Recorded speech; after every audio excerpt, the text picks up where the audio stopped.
Hello বন্ধুরা, আশা করি তোমরা সবাই ভালো আছো। আমি কিন্তু বেশ ভালো আছি। আর আমি নিশা, আমার নতুন একটা ব্লগ ভিডিওতে তোমাদের সবাইকে স্বাগত জানাই। তো কি বুঝতে পারছো কবেকারের ভিডিও? হ্যাঁ হ্যাঁ, পুরুলিয়ার যে সময় ছিলাম সেটা 3rd দিনের ভিডিও এটা। তো আসলে একটু কিছু প্রবলেমের জন্য আমি ভিডিও দিতে পারছিলাম না, কিছুদিন ব্যস্ত ছিলাম। তো যাই হোক, তোমাদেরকে ভিডিও না দিলে তো আমার হবেই না, তোমাদের সাথে শেয়ার না করলে আমার জার্নিটা। তো যাই হোক, এই দেখো আমার মুখটা দেখেও আসলে বুঝতেই পারছো যে আমার ডান দিকের গালটা বেশ ফুলেছে।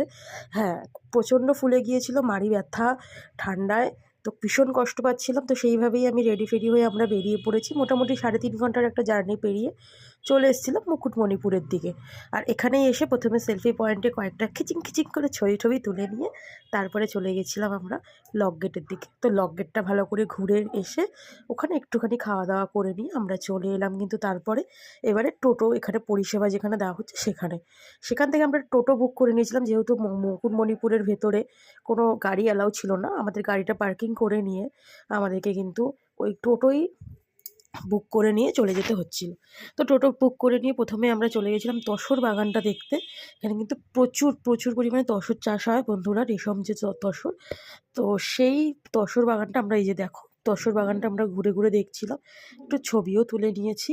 আর তারপরে চলে গেছিলাম এই আদিবাসী গ্রামের ভিতরটা, তাদের জীবনযাপনটা দেখতে। তাদের জীবনযাপন অবশ্য 2 মিনিট 3 মিনিট 10 মিনিটে আমরা তো আর তাদের জীবনযাপনটা বুঝে উঠতে পারি না, কিন্তু তবুও আমরা একটুখানি তাদের কাজকর্ম দেখতে গিয়েছিলাম। এই যে এখানে তসরের কাজ হচ্ছে, বেশিরভাগ সবার বাড়িতেই তসরের কাজ হয়। আর আমি ওনাদের সাথে একটু গল্প করছিলাম, তো সেই জন্য ওনারা আমাদেরকে একটা তসর দিয়েছিল। অবশ্য আমরা কিন্তু সেটার পে করে দিয়েছিলাম।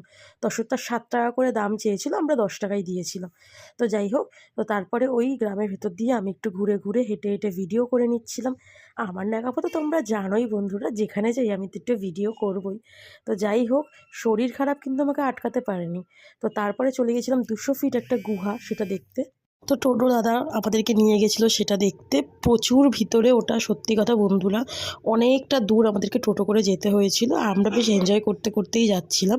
ওখানে কিন্তু সারাদিন প্রচণ্ড গরম, রোদে প্রচণ্ড গরম লাগে, কোনো ঠান্ডার কিছু অনুভূতিই ছিল না। তো যাই হোক, দেখে টেকে আমরা চলে আসলাম আস্তে আস্তে এবারে গাড়ির দিকে, কারণ বিকেল হয়ে গিয়েছিলো, আমাদেরকে বাড়ি ফিরতে হবে। আর আমি আবার সেরকম পুঁত সেজে নিয়েছি। সত্যি কথা বলতে আমার একটু এনজয়মেন্টে একটুখানি হলেও ফারাক হয়েছে আমার, কারণ আমার এই ব্যথাটা নিয়ে আমার পুরো ট্রিপটা কাটাতে হয়েছে বাকি 2-3 দিন। কিন্তু ফাটিয়ে এনজয় করেছি, প্রচুর এনজয় করেছি।